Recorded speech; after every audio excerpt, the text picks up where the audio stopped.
Ladies and gentlemen, may I have your attention, please? We rewrite the rules. The countdown has begun.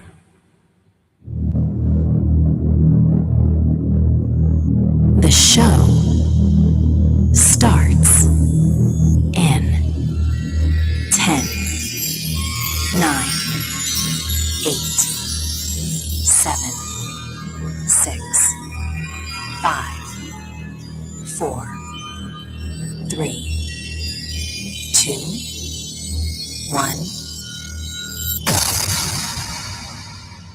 1. Well, hey, how's it hanging? This is that day of the week that is a placeholder. A placeholder. It's kind of like Arkansas, you know. Tuesdays, like does nothing but tie up the nothingness between two other spots. Mondays, we look back at the weekend and all the stuff we did, right? Wednesday is hump day. We've talked about that a lot. Looking forward to the weekend, making some mental plans on what to do, where to go, who to go there with, and what to wear. Thursdays, well, y'all know that's Friday Eve, and the plans will be complete by day's end. But Tuesday, like Arkansas, between Tennessee and Oklahoma and Missouri and Louisiana. What's happening there? Branson, Nashville, Nolens, Route 66. But Arkansas are not Kansas. Are not Kansas. Tuesday, between Monday and Wednesday. Good Tuesday morning. I'm Rayford Brown and live to complain on another day. Anyone who want to join me today, call 910-333-0139, 910-333-0139, or BR549 if you prefer. And you? And good Tuesday morning. I'm Lee Barrels. Going to be another hot day. I was going to say, is that all you're going to say? Just I'm Lee Barrels. You said it all. I'm usually speechless after you start. I'm like, what? Oh. Oh. What? Well, okay. It's been a morning. It all started with like, how come I put pins on this desk and they keep disappearing? Because I have a pen holder. Well, yeah. Who puts their pins in a holder in the window? Please answer me that. That's where the pens were found. How do you spell in the window? Pen, as in the pen that you write with. P-E-N. And O pen is about a window, right? Right. So it makes sense that you put the pens in the open window. It's for the window's pens. Not open. Well, it is a little bit. Who puts their pens in the window? Me. I'm bringing in more pins tomorrow, and I'm going to put strings on them. I got another window here. And I'm going to tie them to every mic stand, to the telephone. I had a nice pen that I really liked using, and it has disappeared again. But it's okay. Look. Where's my shotgun show? Last week before I left, I put it inside the notebook, put the notebook under my notepad, I should say.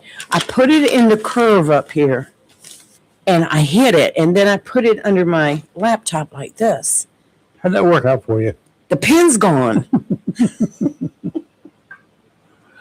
Oh, my goodness gracious. Well, we got a bunch of things going on today. And, yes, we do.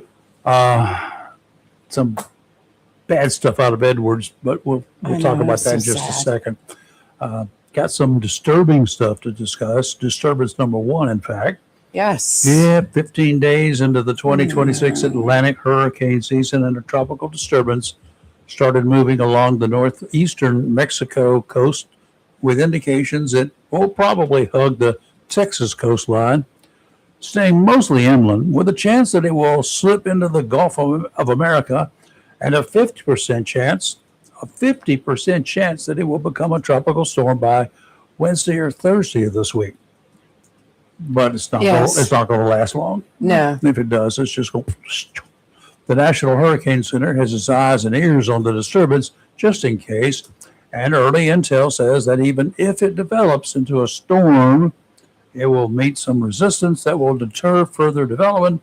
Regardless, the coastal areas of Texas and Louisiana will get some rain that we really need. Yes, possibly Thursday, Friday. Some of the stuff may be coming our direction. I hope so. I'll tell you, after the rain we got over the weekend, my yard looks so green. Yeah, well, the garden here, they got some new leaves on, Yes. on a lot of the plants, and they're looking green. And especially when I trim out those dead leaves that some kind of little boogers leave behind. Oh, what a mess. Oh, that reminds me. Yeah, I told you I was putting a fence around my garden because my you got dogs, little boogers that got 4 legs. they like to go pull the cucumbers off and eat them. I don't blame them. Do they use salt? Did you put some salt out there for them? No. You ought to try that. I got a 25-foot fence thinking it would be enough. And That's it's not. That's a tall fence. No. It's only 2 feet high. It's 25 feet long. And I was short by about 10 feet. So 10 obviously, yeah. You Obviously, didn't measure. Well, no, I didn't. You should have measured twice and cut once. Well, so I have to go get another roll of fence and finish it up. What kind of Then fence make a gate. What kind of fence you put in? It's just a regular metal fence. It's it's just a little small, 2 foot high, enough to keep the dogs out. Okay, but I mean, is it just something you roll out? And Yes, you roll out. Okay, gotcha. Yeah, and it can say 25 feet, but it never rolls out to 25 feet Mhm. because you have to pull it really super tight. And Mhm. anyway, It's kind of like hog wire. yeah, Hog fence, it's sort of like that. Okay, Yeah. yeah. It's very, very small squares. I got the small square type, but Good, I okay. figured we'll see what happens. Well, hope for the best. Devastating news from Edwards Air Force Base in Horrible. California yesterday, about noon Pacific time. A B-52 Stratofortress bomber crashed shortly after taking off. It came down in a deserted area of Kern County at Edwards Airfield. All 8 individuals aboard perished. Air Force information indicated that those killed were Air Force personnel as well as government civilian and government contract people. This was a test mission flight to check on the plane's radar modernization project. Boeing has a $2 billion contract to provide new Rolls-Royce engines along with upgraded avionics and other equipment. There are 76, well, probably 75 now remaining B-52s, and the upgrades are designed to keep the planes flying for several more decades, according to the Air Force. The cause of this crash is unknown, and it was not revealed whether this plane had already been retrofitted with new engines. Don't know. The B-52 fleet was first unveiled in the 1950s, capable of delivering a nuclear bomb or two if it becomes necessary. You want a little history about this Please do. relating to us right here? Yes. Something that a lot of people around here are not aware of. Looking back to January 1961, a lot of us in this area remember the crash of another B-52 bomber, a B-52 Stratofortress carrying two 3.8 megaton Mark 39 nuclear bombs broke up in midair, dropping its nuclear payload, both bombs, in the process. 5 crewmen successfully ejected or bailed out of the aircraft and landed safely. Another ejected but did not survive the landing, and 2 of them were killed in the crash. Both of the weapons began their firing sequences. There's a sequence when things happen before a bomb goes off. A number of safety switches have to be pulled. Right. Despite safeguards meant to prevent the bombs from going boom boom, it started the countdown. One of the nuclear bombs was judged by nuclear weapons engineers at that time to have been only one safety switch away from detonation, and that it was credible to imagine conditions under which it could have been detonated. The other bomb did not get as far into its firing sequence, but became deeply embedded in a muddy field, and one of its major weapons components the thermonuclear secondary stage was regarded as irrecoverably lost. They lost the thing. After an extensive failed effort to recover it, it was in what they called a muddy field. It must have gone pretty deep. B-52G, that's the designation, was based at Seymour Johnson Air Force Base in Goldsboro and part of the Strategic Air Command's airborne alert mission known as Cover All. It became later known as Operation Chrome Dome, which involved a continuous flow of staggered nuclear-armed bombers on a ladder route into the Canadian Arctic and back. That was, and I recall it, that was where they had a bomber ready to go to Russia, loaded with at least 2 bombs on board. That was the target. We all had that. That was during the Cold War, 1961. Where did that crash at? It was in eastern North Carolina, not far from here. So with nuclear bombs, 2 of them. Were they deactivated before the plane? I mean, how did that happen? They were ready to go. Well, there's a trigger, a series of triggers. Right, One of those triggers is a safety, is a piece of, you have to pull it, and a crew member has to pull it, or if someone is attached to it with a lanyard, right, and something happens, right, he pulls it. That's one of the, I forgot how many, 7 safety switches or something, what they call the firing sequence.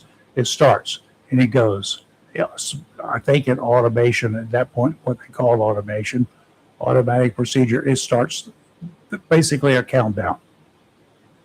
We were one safety switch away from a nuclear device detonated where we were. Well, you know, that to me, just not Scary, having isn't it? the education on all of that, but you would think that once the plane crashed, those bombs would just go off. No, they were separated from the crash site. Okay. Wow. The plane came apart on its way down. Here's what occurred. They were doing a refueling mission just before the plane was on its way back to Seymour Johnson, but they did in-flight refueling. They started the in-flight refueling. Now, this is all occurring around midnight or so.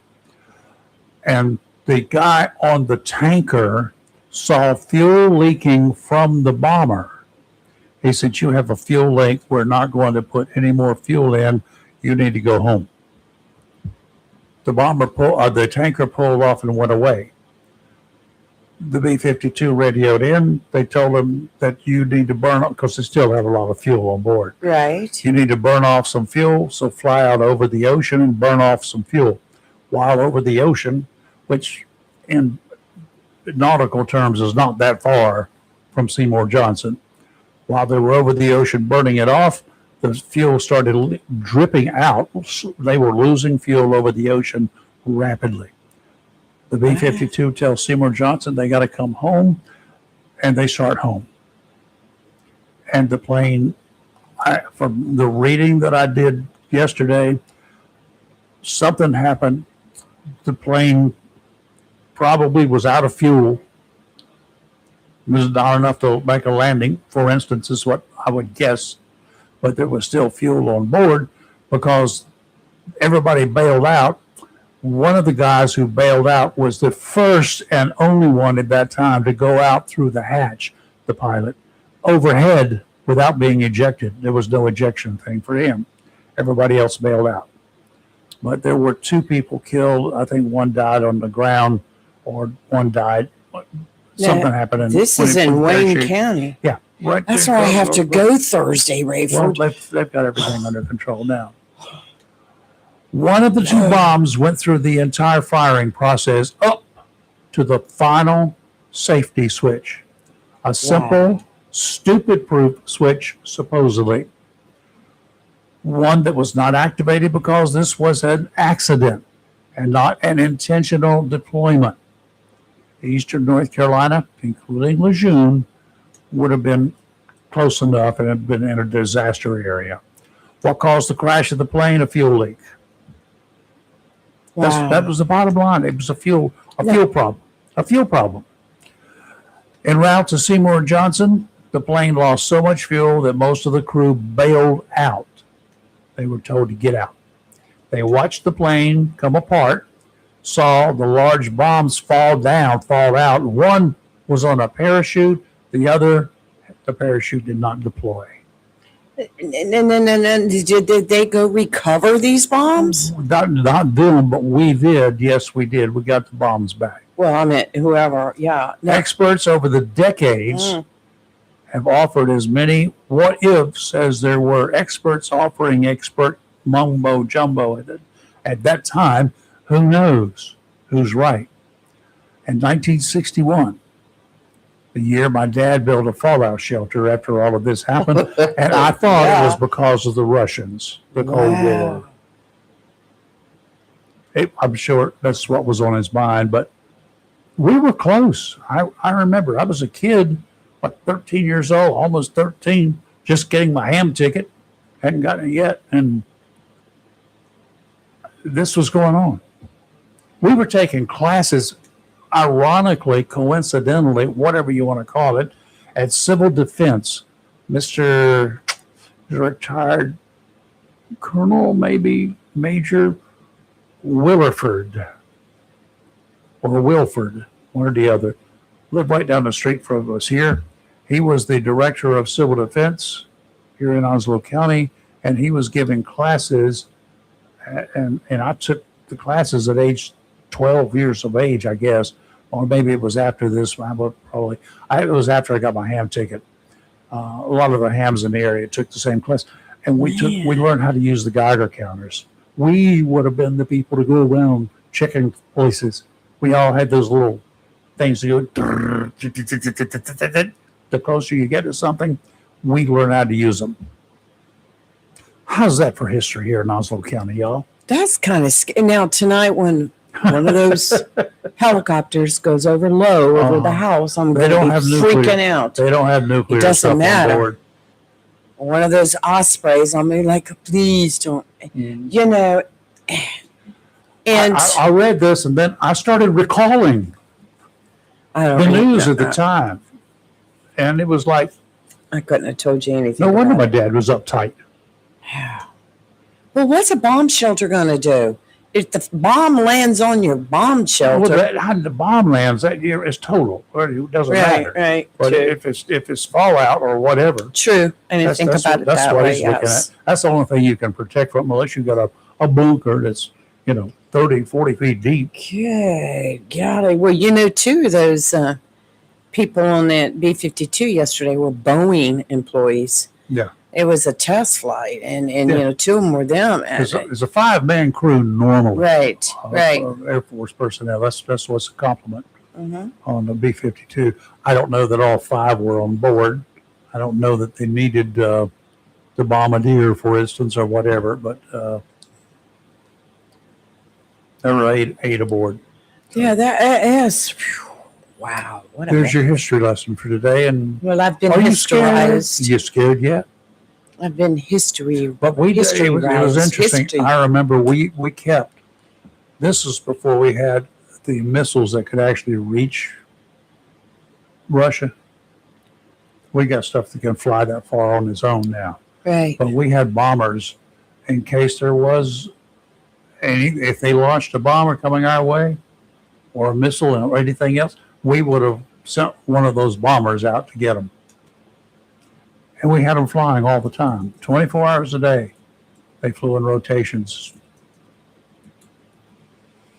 Well, moment of silence and gratitude that thing did not. Neither one of them went boom.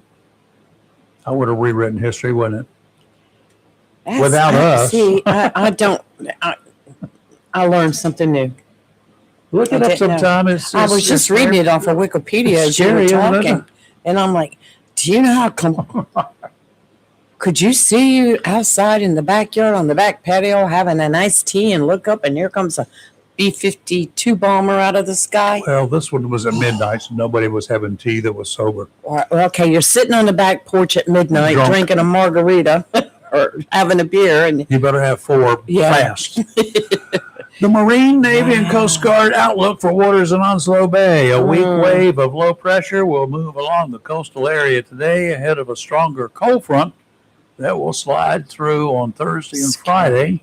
Today, offshore, out to 60 nautical miles, a bit windy.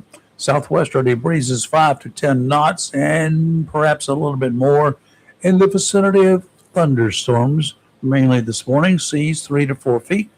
Wednesday, tomorrow, southwesterly winds 15 to 20, gusts to 25 in the afternoon, 4 to 5 footers, showers likely, mainly in the morning hours. And then on Thursday, southwesterly winds 20 to 25 knots, seas 4 to 5 feet, a chance of showers and thunderstorms in the morning. Today, a slight chance of showers, mostly cloudy with a high near 82. Light and variable wind becoming south around 5 miles per hour this afternoon. Chance of rain is at 20%. Tonight, a chance of showers and thunderstorms, mostly cloudy with a low of 67. Wednesday, a chance of showers and thunderstorms, mostly cloudy, then becoming sunny with a high near 88. And Thursday, sunny with a high near 95. And I have Anybody to been assigned to a B-52? I would love to hear from you because those things are they're magnificent planes. How many people can They're you get great. in a B-52? I don't know, 8, obviously. I mean, but really? they don't carry people. They're not transporters. Well, I suppose not. I don't know what they do now. I'm I going. don't know. Tom? Okay, checking with around the region, our local area here, the weather. Lee here to my immediate left. Over in the Woodlands, it was 71 degrees about an hour ago. 90% humidity, 29.85 inches of mercury. Winds light out of the south at about 1 mile per hour. She said she had 0.1 inch of rain. I don't know where that came from. I don't know either. It was wet outside, but I don't remember whether there was a shower overnight or not. it had to be after midnight. I'm not recording anything.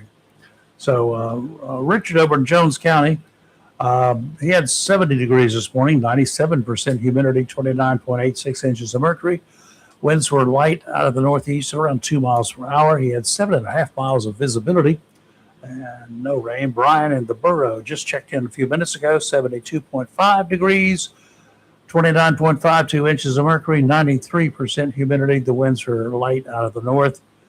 And Ward over in Cedar Point, 73.6 degrees, 96% humidity, 29.92 inches of mercury. Southwesterly winds up to about 5 miles an hour. He did have a little bit of accumulation, 0.05 inches of some kind of a waterfall. Ken, he's out of the area. He's out there in the Pacific somewhere. Randy in the Southwest on his golf cart riding around, 70 degrees, 99% humidity. What if you got windshield wipers on that golf cart to wipe all that moisture off? It's bound to be out there. 99% humidity, 29.83 inches of mercury. And clouds were completely overcast there, as they are here. He had no wind. Dale called in this morning up the river around the bend in River Bend, 70 degrees, 99% humidity, 29.73 inches of mercury. Yep. Calm. And Joe, our buddy from Swansboro, he's not in Swansboro. Let me see. Kukaka. Kuka. Something park in New York at 50 degrees.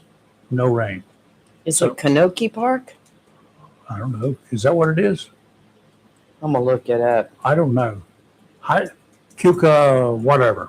So anyway, it's what was going on there? 910-333-0139.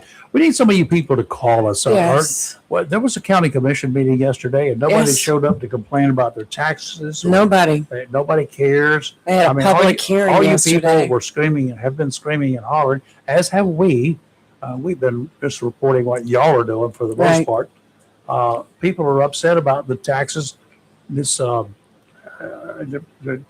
guess, we're likely to operate under the 2022 The property values. Is that county right? commissioners did not vote on the budget yesterday because Yeah, even so though early. the moratorium has passed through the General Assembly, North Carolina, it has to go to the governor's desk. Got to be there. And we know about the governor. So it is not actually a signed bill into law yet.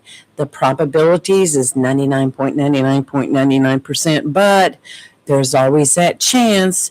Governor will veto it, and then they've got to take it back through the legislation. And we're required by law to have a new county budget signed, enacted by July 1st. So they we're can running sign it out of time. Well, they can sign it without Right. whatever happens, but whatever they sign, whatever they put down there, they'll either have to go back and modify it. Right.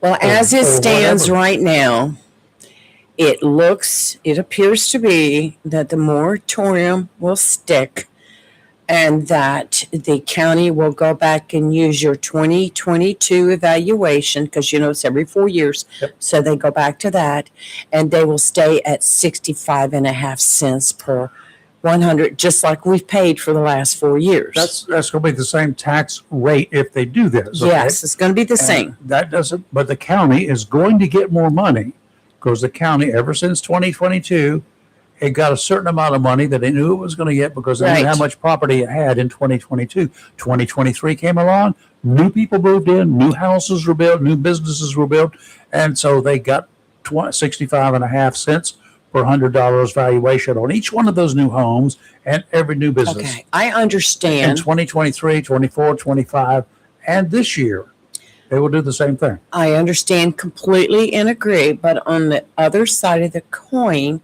because we have had growth and because we have now more people living in Oslo than we did in 2022, etc., we're having to provide more services.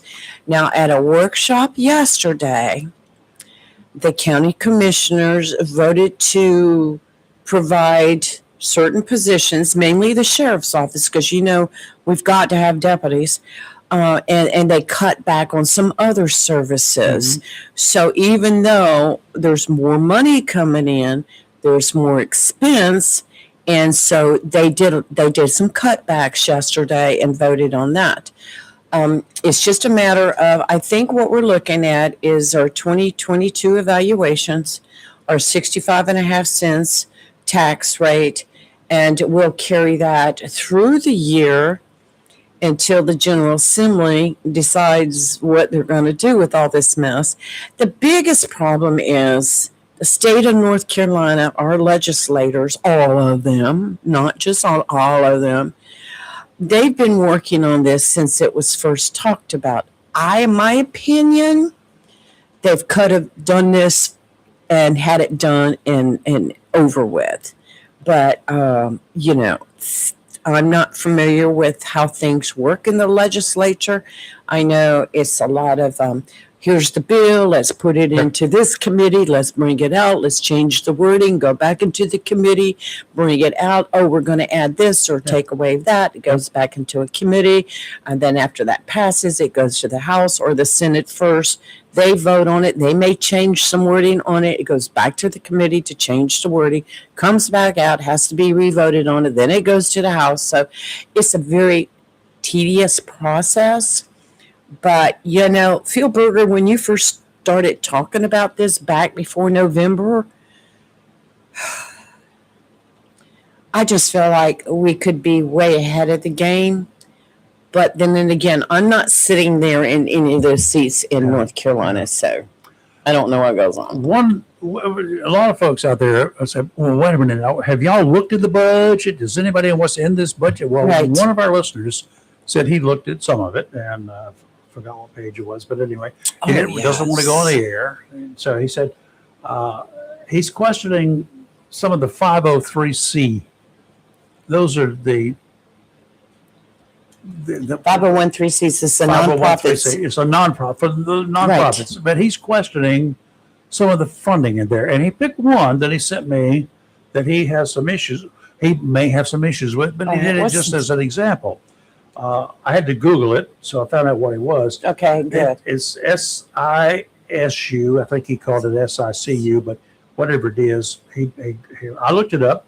It's some kind of a pig rescue operation in Duplin County. What's that got to do with us? Well, that's his question. So I asked a county commissioner, Okay. and he says, well, it is SISU, an animal rescue organization, and that, as he understood, helped us with malnourished horses that we had to seize. And he says, I think we contributed $1,200 to them.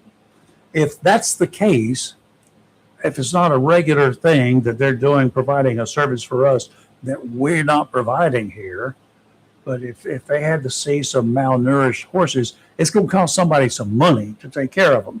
So this horse or this place, online, it's listed as a pig rescue place.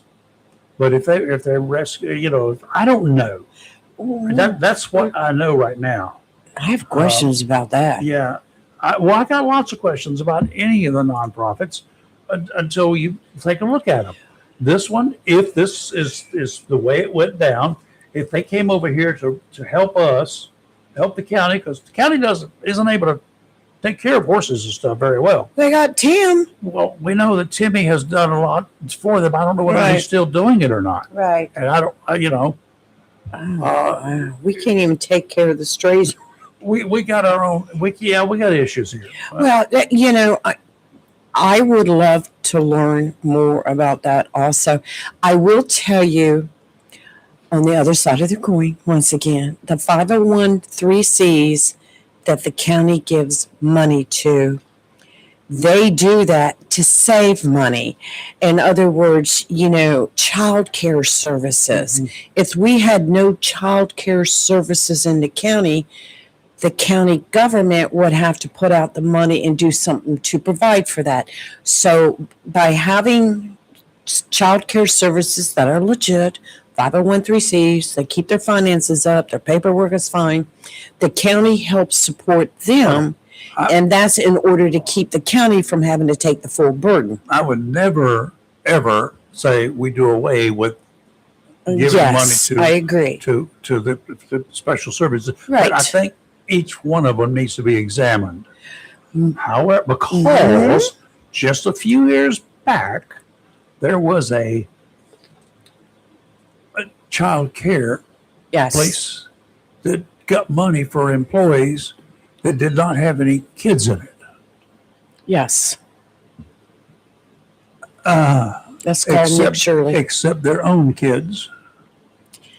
And now I talked to a county commissioner once about how do you all rank 501(c)(3)s? How do you decide who's getting what? And I was told that these 501(c)(3)s every year when they ask for money, they're supposed to provide their financial statements. They're supposed to provide, this, that, and the county reviews all that. Because I brought up the fact that I knew back then of one place, that not one place, the one place, that a place was getting money yearly from the county as part of a grant, and same thing from the city.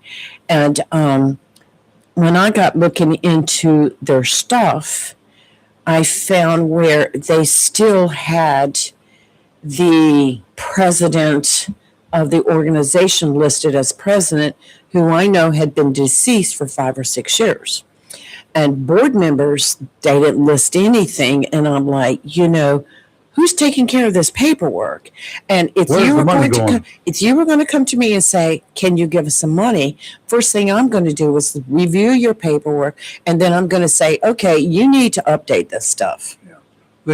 Just my thoughts. And I understand there will be some organizations Right. that aren't requesting a lot of money, $10,000 here, $40,000 there, which in the scheme of things with our county budget is chump change, right? Right. Okay. Now, the problem is if you get 3 or 4 or 5 or 6 or 7 of those asking for $20,000, $30,000. Now, hold on now. Now we're getting up there to some real money.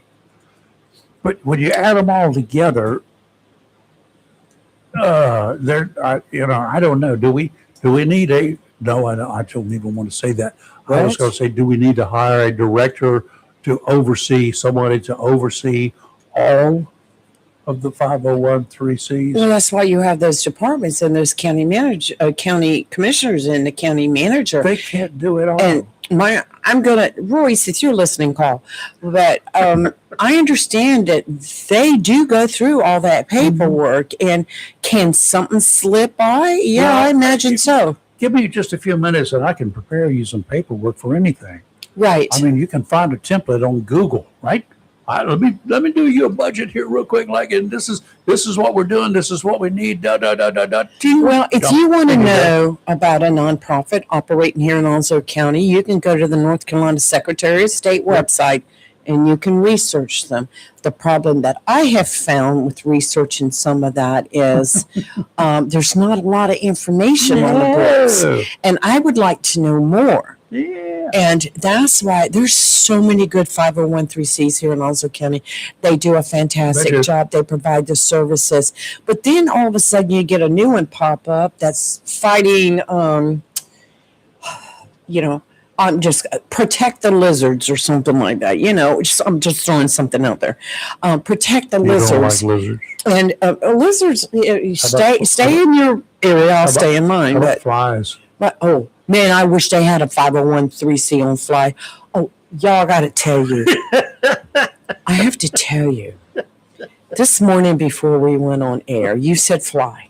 I look, and Rayford's got a fly on the top of his forehead, and I couldn't tell if it was an unusually large fly, or maybe it was a fat mosquito.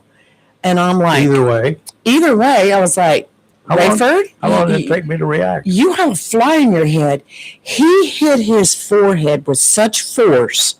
Me, I would have not. I've been unconscious. He got the fly though, all in one swipe, and I'm like, dead fly. Dead fly. It just kind of toppled down and hit the floor. Dead fly in the middle of the river. I've never seen anybody hit themselves so hard in all my life. You should have knocked yourself out with that. What I would do to somebody that made me mad. It's like a 2x4 hitting your forehead. Think about what I do to somebody that makes me mad. I was just sitting there going like, whoa, are you okay?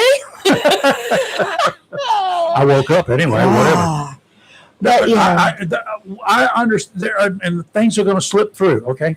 I guarantee you the county commissioners, every one of them could go back through that whole thing and say, oh, God, we shouldn't have done that, or we should have done this instead of that.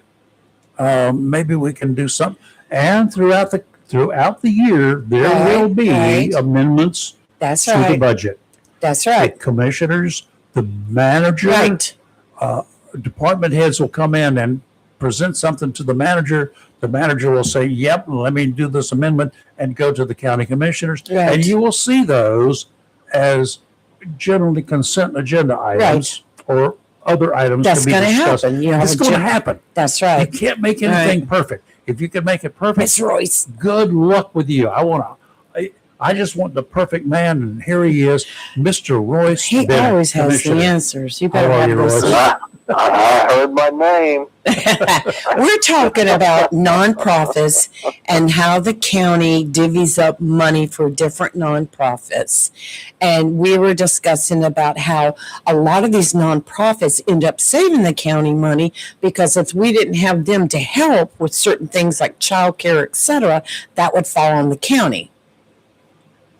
Well, that is certainly the goal, to use the nonprofits to save taxpayer dollars. Yeah. Yes. Yeah, and they're vetted. And I heard you talking about new people, new organizations coming in. We have new ones every year who request funding. I think we do a pretty good job of vetting them and make sure that they're they by our policy, they have to have some. They can't be brand new. They have to have. I think they have to have 2 years of Yeah, they have to have some history to go. Yes, right. And they can show us their financials, and we can see that they're viable. they're doing what they say they're going to do. But yeah, I mean, I believe that, like I think I heard you say that, you know, mistakes get made, and I'm sure they do. But we try to make sure we take care of that taxpayer dollar and use it as frugally as possible to support nonprofits. And I consistently talk about Onslow Community Outreach, because Yes.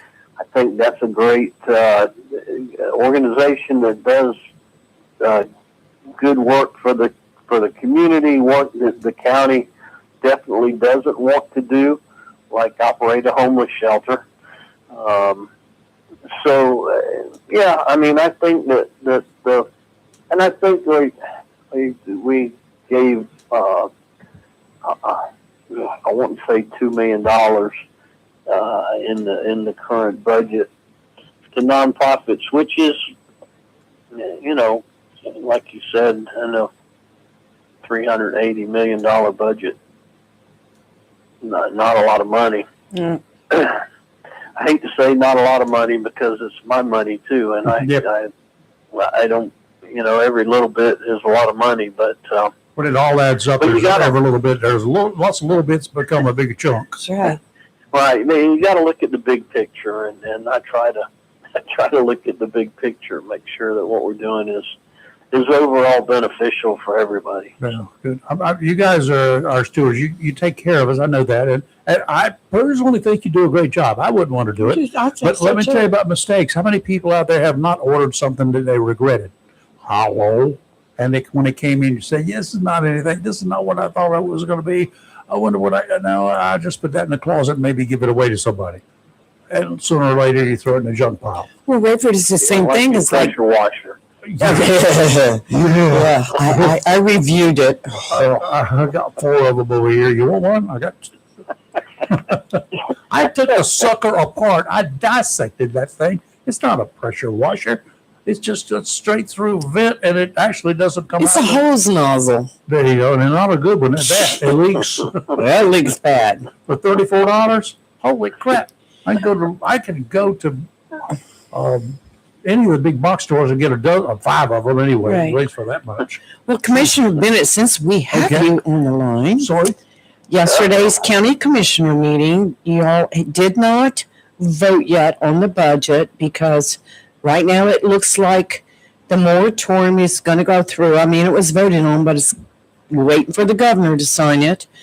What happens if the governor vetoes it and then it's got to go back into the legislature for them to override it, and that takes it past July 1st? What are you going to do?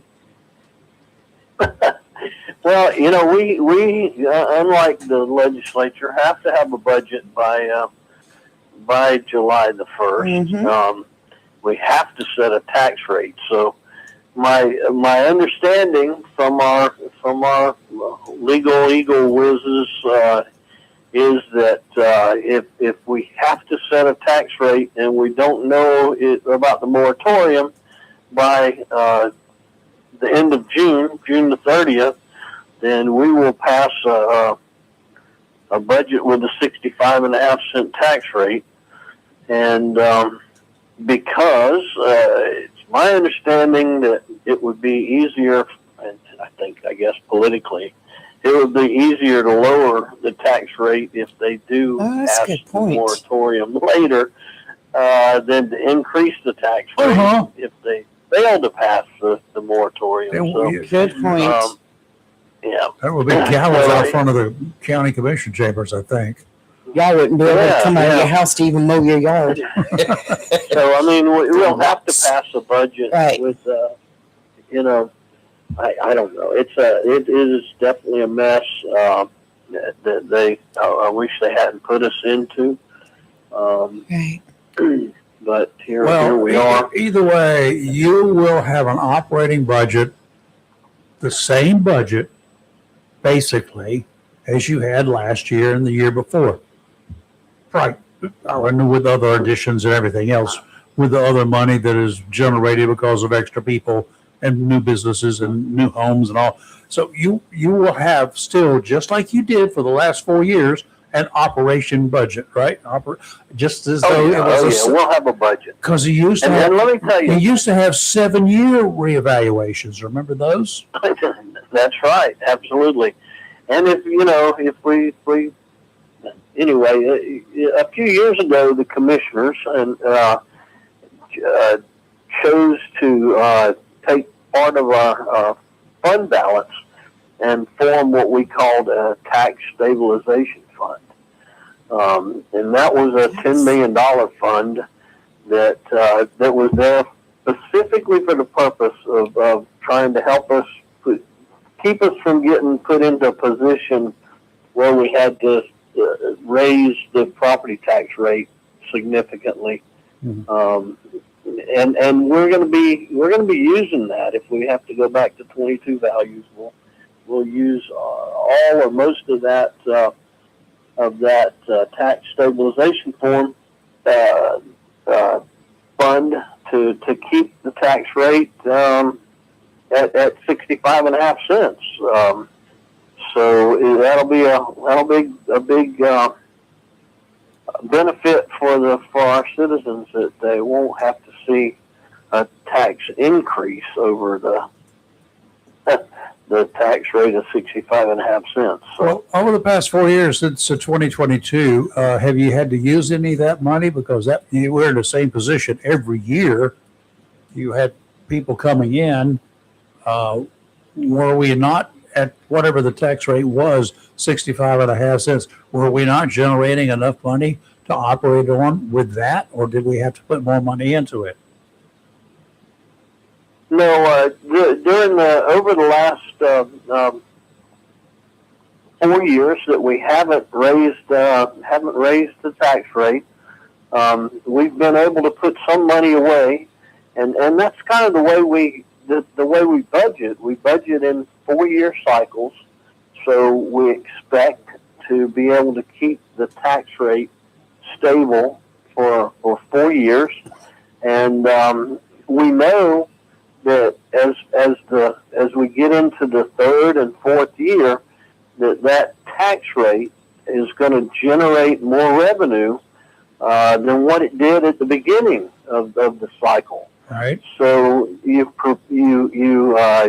just like a good Dave Ramsey financial person, when you got a little bit of extra money, you stash some of it away, and in preparation for the times when you don't have any extra money. Sure. So that's what we have been doing, and that's one of the biggest things about this moratorium and everything, because that just throws our 4-year cycle into all kinds of turmoil. We no longer know what we're not going to have any money that we can put away for a rainy day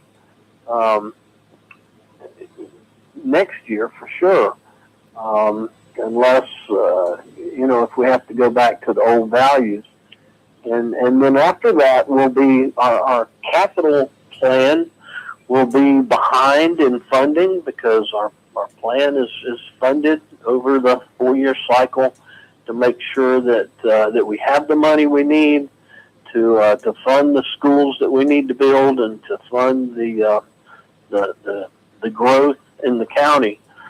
So it's something that we have to deal with, because we're at the mercy of the state legislature and General Assembly. But that's kind of where we are. Okay. All right, Royce, thank you. Thank you so much for calling in and stepping in and helping us with this morning. Helping us understand it so we can explain it. I will say what surprised me was it was well advertised that June 15 was open public comment at the county commissioners meeting for discussion on the budget.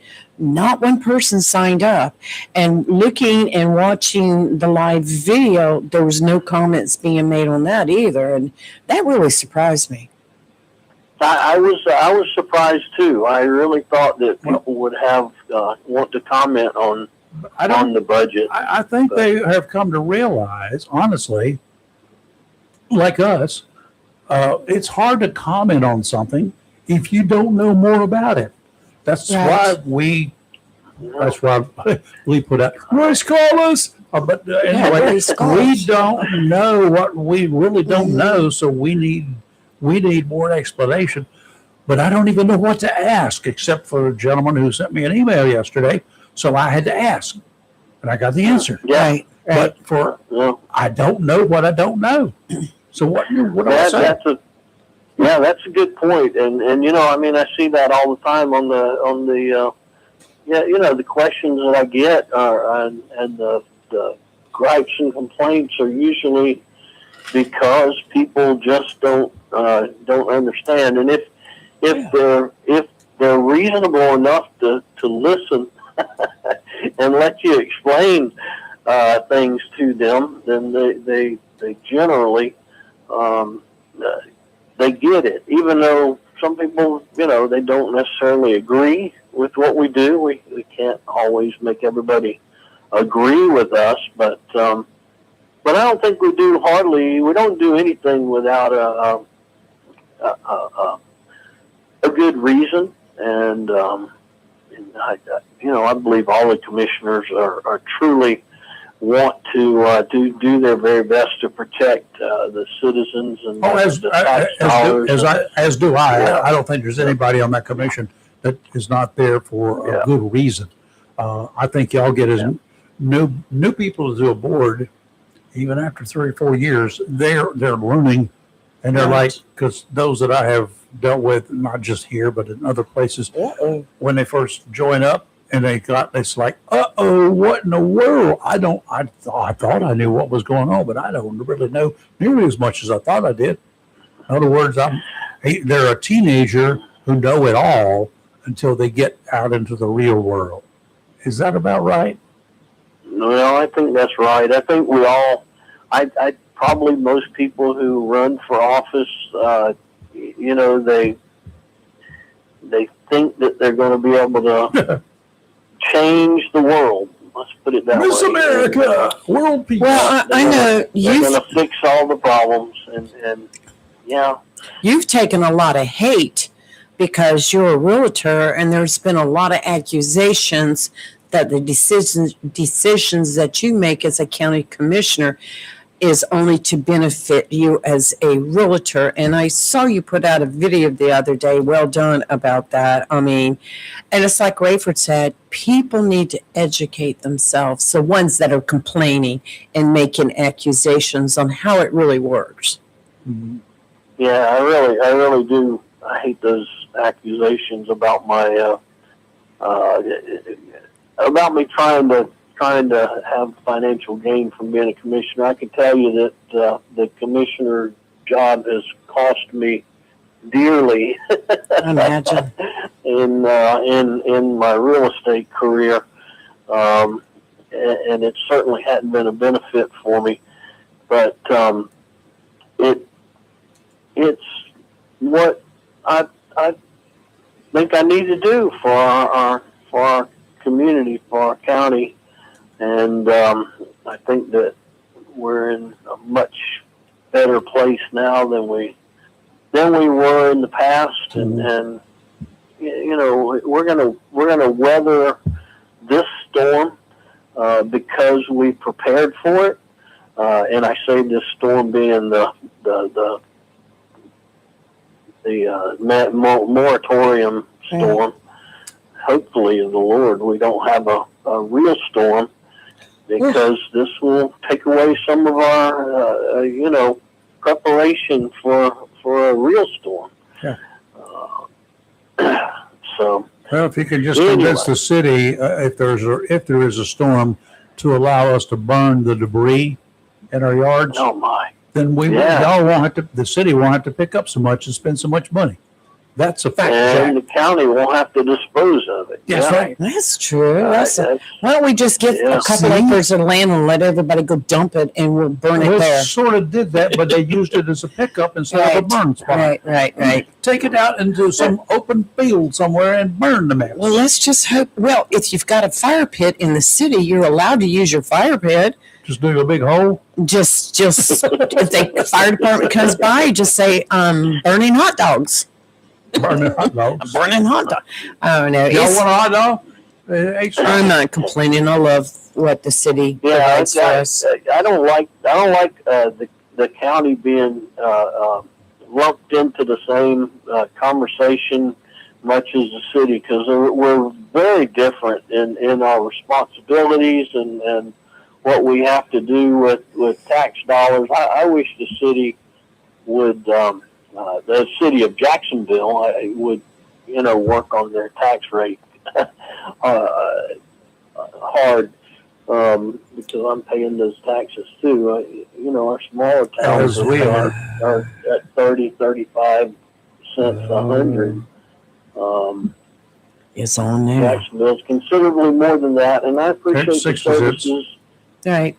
But yeah, what we got to remember is we live in Jacksonville intentionally. Mm-hmm. We can always move out. We can always move away if we don't like it. But we got a homestead here, so why would we want to move? Well, you weren't in the city when you lived in this. You started living here. The reason this place was built is because it was 3 miles from the city limits, and my dad said they'll never come out this far. Yeah.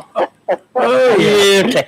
Well, Royce, Surprise. since Rayford brought that up, and I know this is not the county commissioners, this is a city thing, Yeah. but are you up to speed on the city wanting to annex the rest of Camp Lejeune property into the city limit? I know it's got Holly Ridge very upset. Yeah, I mean, I'm familiar with what's going on. The commissioners have opted to stay out of that fight. I understand. It's not our fight. Oh, yeah, I Right. know that one. I talked to the mayor last night, as a matter of fact, Mayor Pete, and they seem to think that they've come to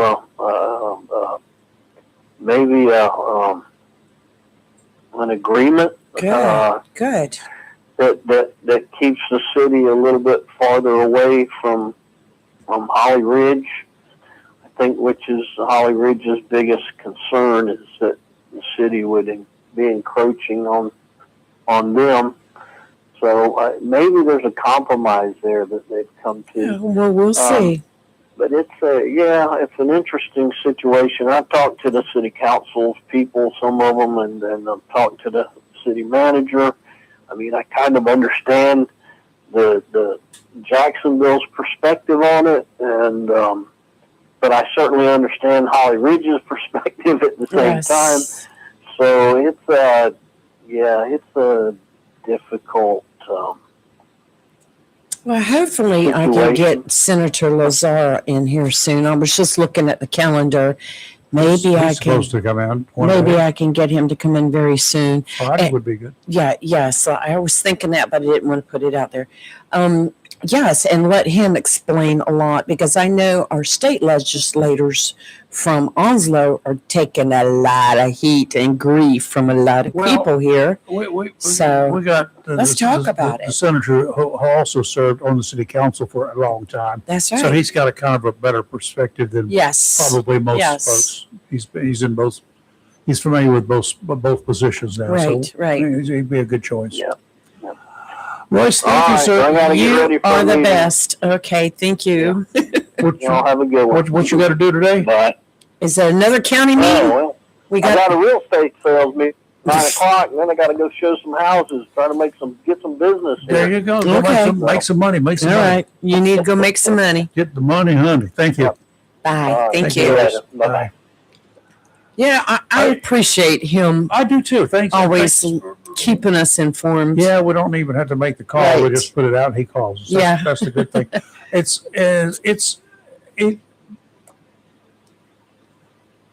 he's smart because he can pick up on what the people are saying. Right. And I know that a few others do the same thing. Yes. We have other county commissioners that And a lot of them don't show up. That we know they're there. right. So, and it's okay. That's fine. If y'all, what do y'all think? Is anybody out there? I don't know whether anybody out there I have a anymore message really for you. cares. I didn't do it. From Ricky Tharrington. He says, like your new studio, Camry, for nice and clear via my Starlink. Here is my weather link.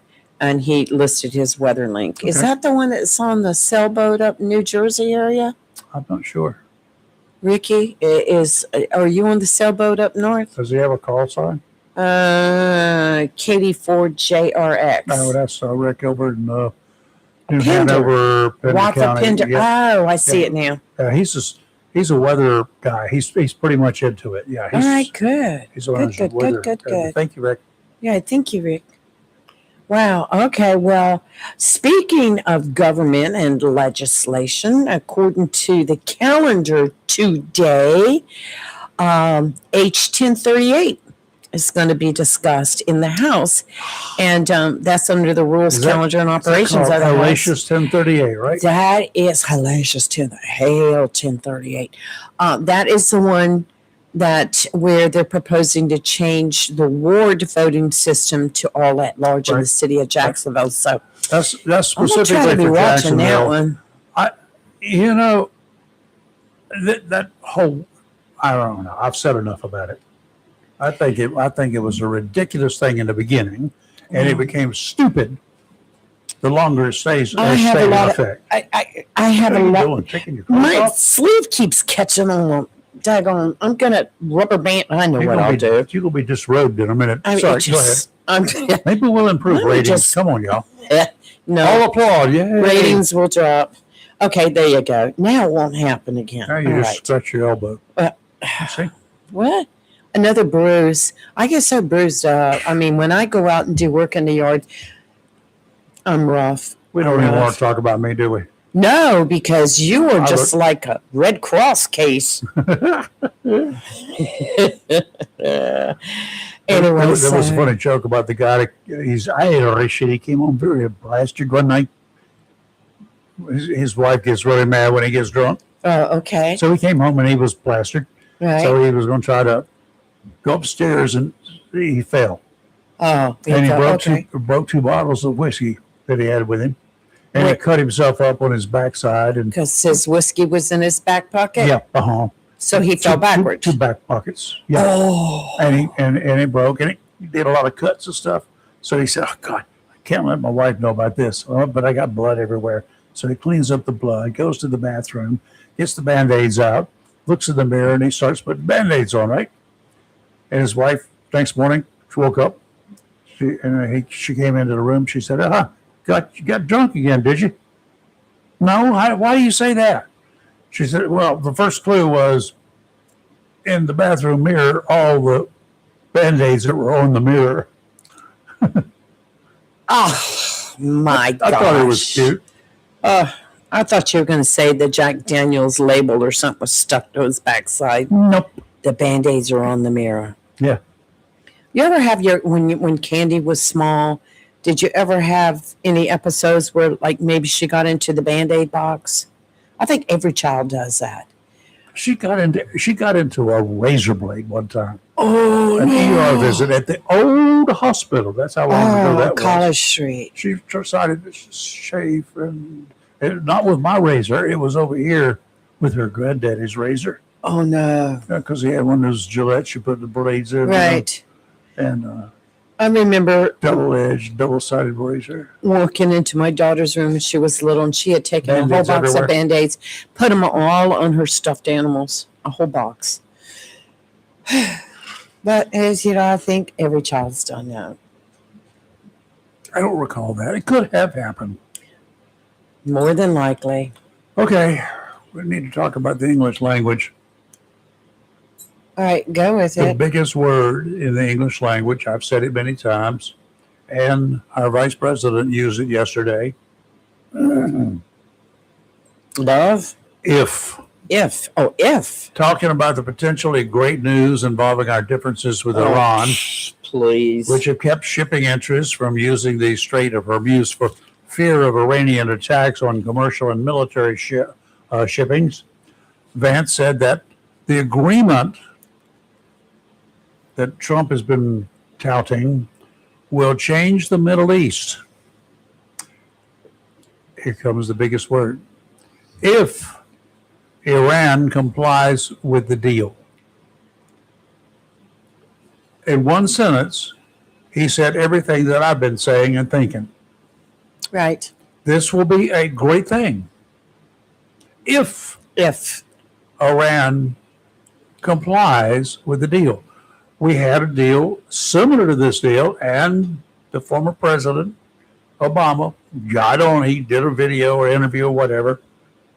He said, it's the same thing that I did when I was president. It's covering the same stuff. No. The if part was that Iran did not agree and did not comply with not only what the United States demanded at that time, but other countries wanted the same thing. They wanted to have inspectors to check, to make sure that they were not going to take away all of their nuclear plans or what they were doing, or part of what they were doing, yeah. But they would not stop them from building nuclear power plants. Mm-hmm. Nuclear power plants use a very low grade of nuclear energy, the stuff, right? Right. The things that go boom, boom, boom, boom, you're done. You're fried, crispy critters. Mm. That's high grade. That's pretty intense, obviously. But Iran would not allow that. They said, nope, you're not going to do it. They agreed to the bill. They signed it. The president said, yippee, whoopity-deepity-doo, but then nobody could enforce it. We couldn't enforce it because Iran just said, no, we're not going to let you do it. We said, okay. What? You're not going to do something that is part of the plan? And we said, okay. Because we didn't do anything about it. Talked about it, but we didn't do anything about it. Then it just fell by the wayside as Iran continued to work and develop and do whatever. Now, this bill says pretty much the same thing. I'm sure it goes a little bit further. We don't know everything that's in it. Iran supposedly will sign it. We will supposedly sign it on Friday. Mm-hmm. Uh-huh. Is it an effort to lure the president into another location? Because he hasn't said whether he's going or not. He said he may, and he left it at that. He said, I may go. Mm-hmm. I may show up. I got a plane. Right. So I would be, and I'm sure the Secret Service is probably thinking, like I'm thinking, is this a plan to put him in a spot where somebody can get to him? I don't know. I don't know. Or is it some effort to say, okay, we do have the commander in chief, the big dog from the United States here. We'll have to be nice. I don't know. Well, I don't know what's going to happen. It's Friday. I was watching it yesterday, day before, where he landed at, or is it Geneva or whatever? Mm-hmm. And he gets off the plane, and I don't see Secret Service right on him. They're there, though. Mm-hmm. And there's woods everywhere. And I'm thinking, what's the safety in all of this? There's no way to guarantee that kind of a guarantee. Right. Not without a bubble around him. Right. True. It can't be done. But we've seen him visit some of these countries over the last 3 months, and he walks right out in the open. He's right out. Has he ever been shot at in a foreign country? Has there ever been yet. Has there ever been an attempt on him in a foreign country? It's more dangerous to the United States than it is there. Don't know. Obviously, it's more dangerous here for him than in any other country. Well, do you know that the FBI squashed a huge threat at the White House for the White House Sunday night for the UFC fight. Yep. They actually squashed it and put in, Stopped it before it got started. I'm gonna tell you what. I mean, I don't know. And Trump's the type of person. He's like, I'm going. You're not stopping me. But there is, and we've talked to a friend who's Secret Service. yes, There's pretty much always a plot. They're investigating. Some idiot on Facebook has posted, I'm going to do whatever to the president. dumb thing to And do. I'm not going to say that word because Right. it'll be picked up. Ding, gotcha. Mm-hmm. No, you don't. You can't say that. Unalive him. Yeah, it's kind of like back in the day, and the pilot standing at the edge of the plane, welcoming people on there, and a friend his, hey, hi Jack, how you doing? No. Hi,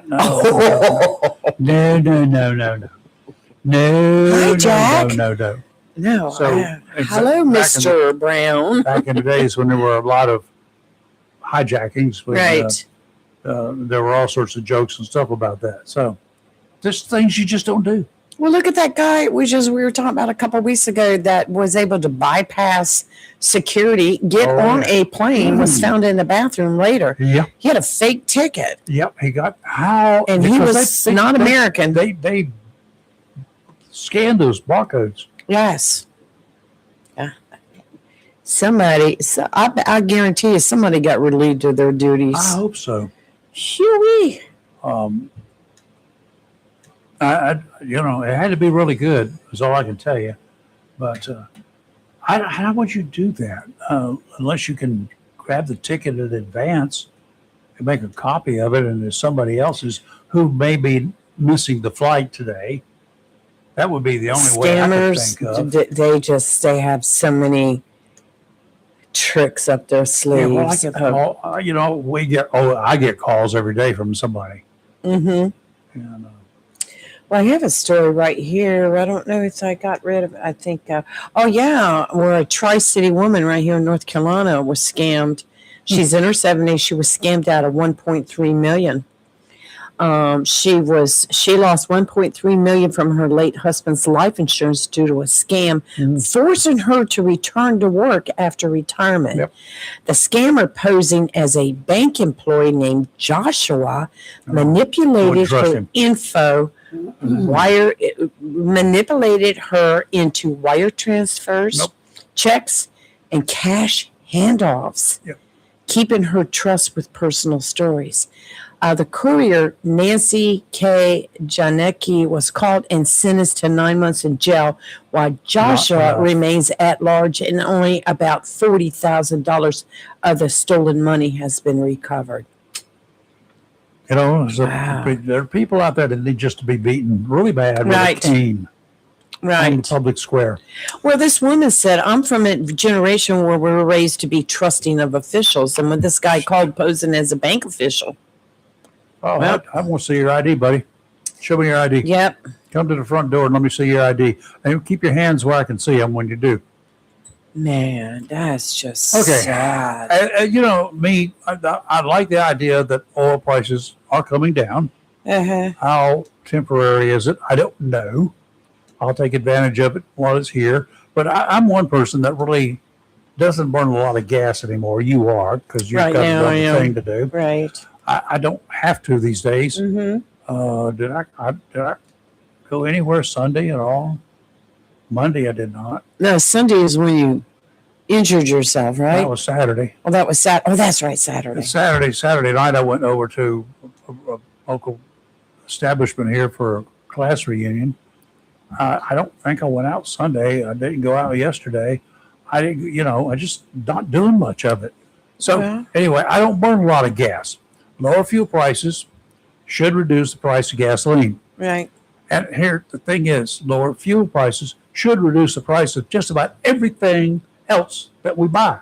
You would think. Okay. I mean, just about everybody has blamed higher fuel prices on the higher cost of products at every store in the country. You go to a grocery store, well, it costs us a lot more money to get this beef delivered here because the truckers charge more money because they have to pay more money for fuel. Right. Okay, so we got this thing, higher fuel prices because of that. Many years ago, I don't know if you ever even remember this, not really that many. There were a lot of companies that sent parts and supplies to dealers all over, including right here. And then suddenly, because of higher fuel prices, there became a fuel surcharge. Right. Airline tickets had a fuel surcharge on them. Remember yes, that? Okay. yes, It had a yes. surcharge on them. Everything had a surcharge. The surcharge is all because the gas was going up. Those surcharges never came off. They stayed there even when the price of gas dropped.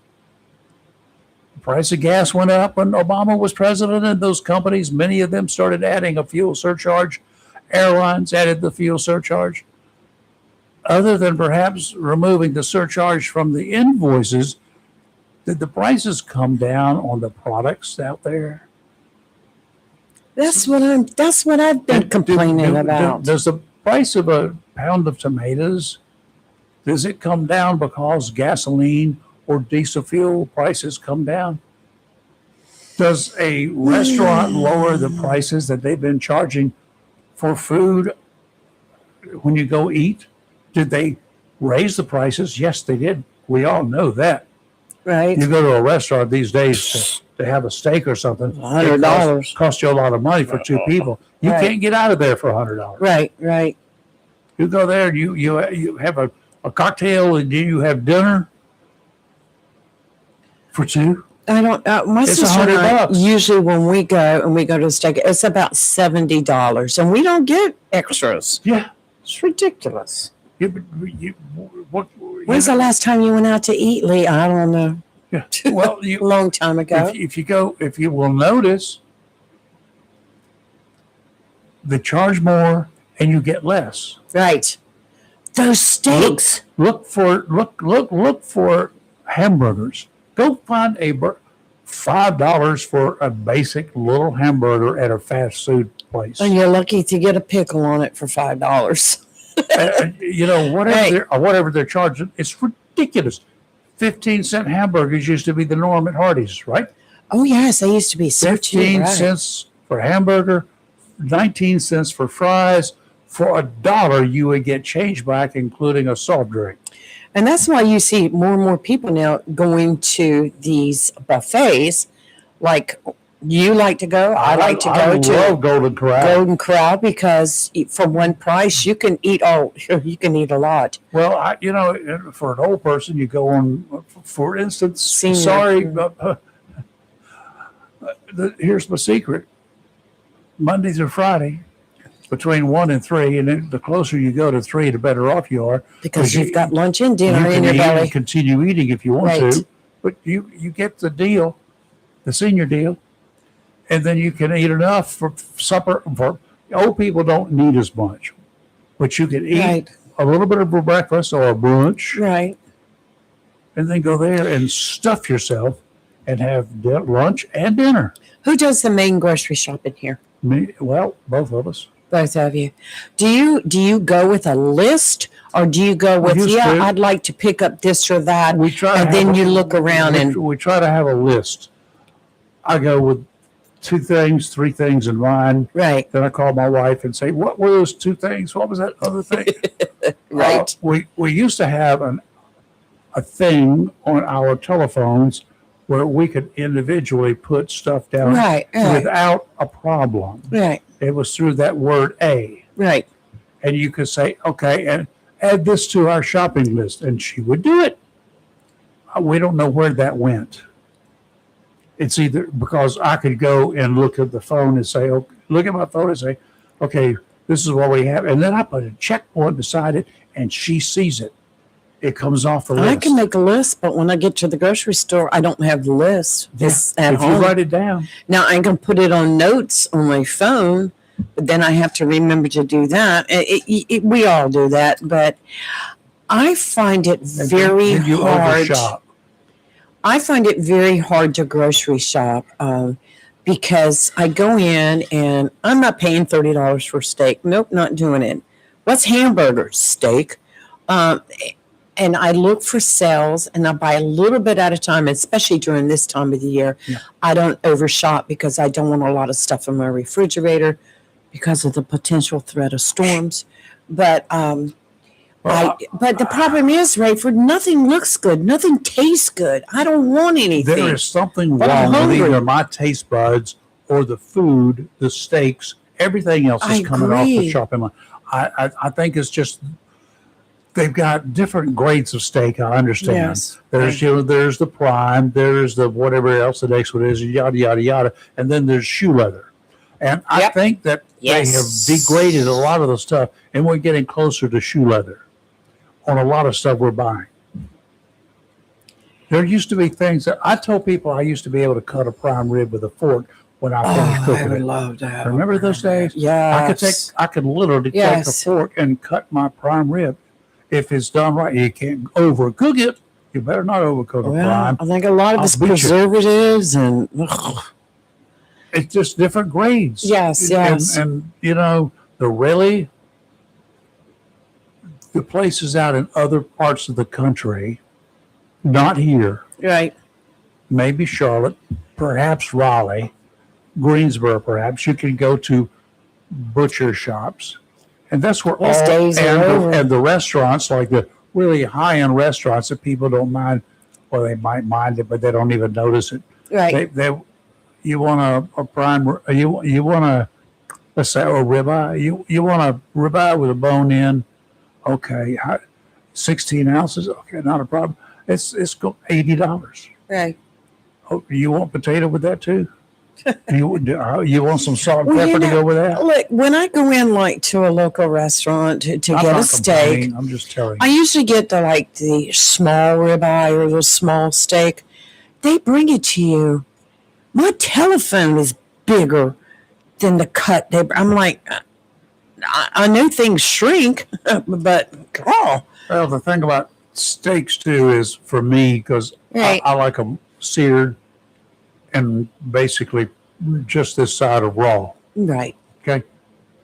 I'm not the raw kind, but Right. I really want Pretty much I the want way my- I am. I want rare in it. A little bit. I want some pink in there. I want closer to the red, but in the middle. But I want it seared. Right. But today's steaks, you get, unless you absolutely get them to cut one for you, they're going to come out with a half inch, 3/4 of an inch thick. I was going to You stop by cannot the cook grocery that. store. You when we cannot left there. cook it. You sear it, it's burned on the inside. Now I don't feel like going. All right. I'll complain some more in a minute about No. something. Our forecast for waters in Onslow Bay, for you folks who are kind of new to this neck of the woods, is the area of water, the body of water between Cape Lookout and Cape Fear. Just look at that and that nice little curvature up there. And It's Cape called Lookout being where, for the people that don't know, northeast of Jacksonville, and Cape Fear. southeast of Jacksonville. We're inland from both. We're in the middle. Yeah, we're in the middle, but it's curvature, a big curvature. Right. It's like a half moon. Right. But our area is a little bit different. But this area is known as Onslow Bay, and that's the forecast we give you. Right. A weak wave of low pressure moving along the coastal area today, hence the clouds and whatever. Stronger cold front will come on in tomorrow and Friday, Thursday and Friday. Offshore today, out to 60 nautical miles. There will be some wind out there further out. Southwesterly winds along the coast, 5 to 10, seas 3 to 4. Can be a little higher further out. A chance of thunderstorms, and that's where the seas will get really high, mainly this morning. Tomorrow, southwesterly winds again 15 to 20, gusts to 25 knots in the afternoon. Seas 4 to 5 feet, could be higher in the vicinity of thunderstorms. Thursday, southwesterly winds 20 to 25 knots, seas 4 to 5 feet, a chance of showers and thunderstorms in the morning. Today, we have a slight chance of showers, mostly cloudy with a high near 82. Tonight, a chance of showers and thunderstorms with a low around 67. Wednesday, a chance of showers and thunderstorms, mostly cloudy, then becoming sunny with a high near 88. And Thursday, sunny with a high near 95. Okay, that little thing called disturbance number, well, they're calling it now disturbance number 2. What the same hill? What happened to one? I guess it's state of Mexico, and well, no, What? no, it's now it's just somebody just had a a misprint up there, and I caught it right in the middle of it, and it's changed back to number one. Okay, Really? disturbance number one. Wow. Cute. Now it's got a 60% chance of cyclone formation over the next 7 days. It's in the northwestern Gulf of America, a broad area of low pressure located inland over South Texas, producing a large area of disorganized showers and thunderstorms. The system is forecast to move northeastward along the Texas coast and could emerge over the northwestern Gulf of America later today or maybe tonight. Environmental conditions are expected to be marginally conducive for the formation of a short-lived tropical storm late today even, or on Wednesday, especially if the system moves far enough offshore. Regardless of tropical cyclone formation, interest along the southern and eastern Texas and portions of Louisiana and Mississippi should prepare for periods of intense rainfall over the next several days, which could produce widespread, life-threatening flash, urban, and river flooding. That is not here. There's no indication that this will do anything like move in our direction. It has not formed up into anything. It's just a broad area of rainfall, some wind, but not intense. So no indication it's going to do It's the anything beginning. if it gets into the Gulf of America, formerly the Gulf of Mexico. If it does anything and gets there, then we'll stay on top of it for you. But the chances are slim to none right now. 60% chance to form up, approaching none that it will go anywhere, do anything. It'll be short-lived. Okay, that's what we done. Weather. I already did weather. I did weather. Okay. You're good to go. Okay. You got some local news you want to talk about? I was looking to see if there's anything particular out Well, do there. you have the one about the man that's facing several charges after he pointed a gun at one of our deputies? Oh, he got him hooked up good. Oh, yes. Have you got that one? I don't have it handy. You Okay, this happened in Onslow County. A Pennsylvania man is facing several got charges it? Tell me. after deputies said he pointed a gun at a law enforcement officer during an investigation into a report of a reckless or impaired driver in And Onslow how County. old is this man? 83 years old, Edward Should've known better. Lashinsky of Hartfield, Pennsylvania, was arrested Sunday by the Onslow County Sheriff's Office. Should have done better. He is charged with assault on a law enforcement officer with a firearm, carrying a firearm while consuming alcohol, Can't do that. assault by pointing a gun, and resisting a public officer. This is a feisty 83-year-old. According to court documents, deputies were responding to a report of a reckless or impaired driver when they encountered Lashinsky. Investigators allege he refused commands to exit a property and then brandished a revolver during the encounter. Records further allege Lashinsky pointed the firearm at a deputy and refused to comply with orders while Lucky deputies to were be alive, attempting to dude. carry out their investigation. He was arrested, taken to Onslow County Detention Center, where he is being currently held without bond. Now, he is lucky that he's in the detention center and not elsewhere. No more. Pointing a weapon at a law enforcement officer? Every right in the world to shoot. What is going on in Onslow County? Yeah. So good restraint on the officer's part, but Yes. I'm hoping he sought immediate cover. That would be, Right. duck, get out of the way of anything that could come your way, hide. Okay, we talked about a couple of days ago, or maybe it was yesterday, social media reports of a big old bunch of guns and stuff in a U-Haul Yes. storage bin. Did Okay. you find A out? little bit, not Okay. much, because you're not going to Okay. find out much. Okay. It's an ATF case. The feds have got it. So what they were doing, I do not know. There have been rings of people going into gun stores, breaking into gun stores, which are, under control by ATF too. Right. The local police will investigate when a bunch of guns get stolen, it becomes a federal case as well. They don't want guns out there on the streets being sold. If I don't know what this was, have no idea. Maybe we will see a report from ATF. Maybe we won't. If they That's haven't crazy. arrested anybody yet and it's still in the wind, you won't see anything until somebody is taken in tow. That's usually the way it works. So anyway, Right. I'll put an inquiry into ATF today and see what I get. If Okay. anything, chances are nothing, honey. There's something I have been wanting to talk about. Now, I've researched this and I looked it up, so I know about it. But, I like to follow the app Flight Radar. You can follow flights, Yeah. domestic, a lot of military. Yeah. You can follow them from the time they take off, their altitude, their speed, etc. And I kept seeing people making comments in the group that I'm in about the Doomsday plane. I'm like, the what? And so, That's the B-52 bombers that we were Yes. talking about. and so you brought it up earlier about the B-52 bombers. And so I had this Doomsday plane page open for like 3 or 4 days now. They don't call it that. Well, it says a Doomsday plane is a highly specialized military aircraft designed to serve as an airborne command center during a nuclear war or a catastrophic national emergency. The president gets aboard it. It ensures the continuity of government and military command when ground-based infrastructure is destroyed. And see, but I kept seeing people saying the Doomsday plane is over at Arizona. The Doomsday plane is, I'm like, what are they talking about? And so I had to research it because I just wasn't familiar with it. Is that telling you to get aboard the Doomsday plane? No, that's the pet hospital calling to remind me for tomorrow.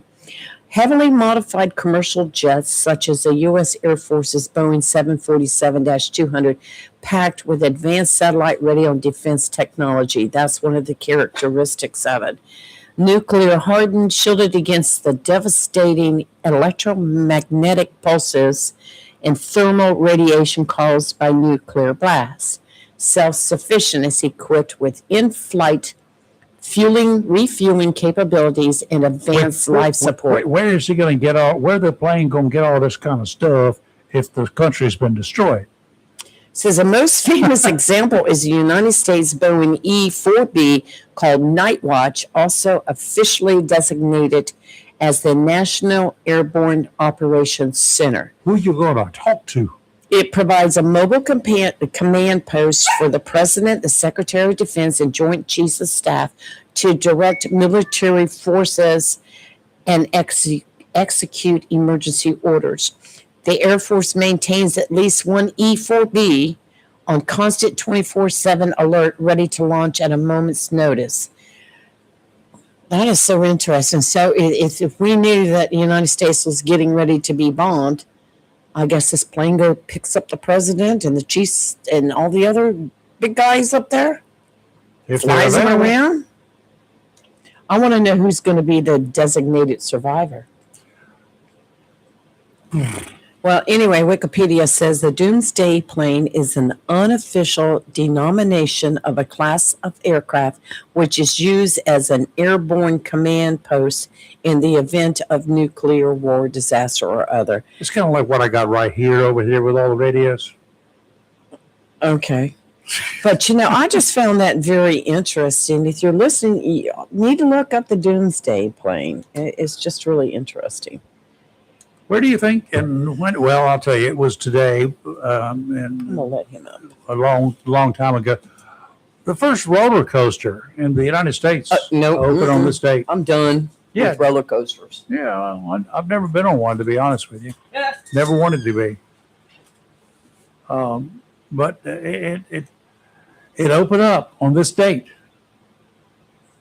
And when Lee gets back here, what year do you think the first roller coaster opened, and where did it open? It should be obvious where. Most people should guess that. Where was the first roller coaster, and what year do you think it opened? It opened on this date. What year? Just take a wild guess. What year the first roller coaster came about? 1962? How about 1884? What? Yeah, buddy. Where? Where did they open it? Germany? No, it's in this country. Where? It's in this country. Yeah. It's obvious where it should be. I think I remember seeing a story This on is this one. one of the more Georgia. I'm New trying to New guess. York, Coney Island. And well, That makes a lot of never sense. been to there. Coney Island. Coney Island, New York. That was the location of the first roller coaster Got you. in America, America. known as a switchback railway. It was the brainchild of Lamarcus Thompson. Traveled approximately 6 miles per hour and cost a nickel to ride. Well, The new entertainment was an instant success, and by the turn of the century, there were hundreds of roller coasters around the country. My roller coaster days are over with. I never got on one. I'll never forget my husband talking me into riding the Big Bad Wolf at Busch Gardens. Did it turn you upside down? I started divorce proceedings the next day. It was. I was, but since then, I've not done any roller coasters except for a friend of mine who had the fair at her venue one year, and she talked me into getting on that boat that swings way up one way and then it comes down and swings way up the other way, and I was like, I'm done. So as you get older, those things aren't fun anymore. Something else that was famous there at Coney Island. One of the most famous things that we do, hot dogs and stuff. Hot dog. Hot dog. The hot dog is said to have been invented at Coney Island, 1867, by Charles Feltman. In 1916, a nickel hot dog stand called Nathan's was opened by a former Feltman employee and went on to become a Coney Island institution and international franchise. Today, Nathan's is famous not only for its hot dogs, but its hot dog eating contest held each 4th of July at Coney. Interesting. Remember the guy that stuffed hot dogs down? 50 of them or something ridiculous. Yes, or I'd be. I don't know how you did that. I'd make you puke your guts out forever. Those hot dog eating contests, and they just stuff them in, them in. How did they do that? There was one woman that said, "Oh, I have a secret. I dip the buns in water first, and it makes it easier to go down." That's just nasty. I mean, I'm like, people do it. I couldn't. I wanted to enjoy my hot dog. Yes. And I've gotten back into eating hot dogs. The last week or so, I have been craving a hot dog. Well, I was. I have to go to the store today. Maybe that's what I'll do. My favorite chili, they quit making the Texas Pete chili. Oh, really? That was so popular. But everybody that's all we ever had, because my mom never made chili. Right. But I love it. When I make chili, it's got the beans and everything in it. I can scoop through there and pick out enough, just not like big chunks. Right. And put that on a hot dog. When I make chili, I save some for hot dogs. On top of it. Yes. Oh. Put some over hamburger if you wanted to. A little bit over hamburger, like a Carolina burger. Speaking of Carolina, I forgot to talk about this. The Carolina Hurricanes landed at Raleigh-Durham yesterday. They were in a great big old Delta jet. They burn the town down? No, but let me tell you, as they came down the runway and they were turning around to come up where they would stop, they had 2 water trucks, one on each side. These are the airport trucks that they use to, put out fires and stuff. Uh-huh. And they shot streams of water over top of the jet as they went that's pretty cool. It was so cool. I have pictures. I was going to post it last night. I forgot. But see, that's how we celebrate in this state. Yeah. And then they they got on buses and went on to Raleigh. And you know what? There were no riots, no school buses being burned, nothing vandalized. That's how we do it in North Carolina. Yeah. But it was awesome watching that plane land and taxiing, and then the water trucks doing the water salute to them. That was pretty cool. Pretty cool. Jelly Roll's getting divorced. I saw that. Jelly and Bunny is like Bunny. XO after over 9 years of marriage. I know it. Who would have thought that? I thought they were. I didn't even know he was a thing. Oh yeah, Jelly Roll is a great musician. He came from a world of crime and despair and changed his life all around. Became a Jelly Roll. It became, well, he was called Jelly Roll because he was really, really huge, but he's lost a lot of weight. And he's a great performer. He's very Christian now, and his songs are great. And he's even been on wrestling. I just want everybody to call me. I'll talk to him. I have it on mute, but it's going through my phone, so I have to go in there and cut my phone notifications off. You have it on mute. My phone's on mute, but it's coming through my watch. My watch is not on mute. Let me your watch. No.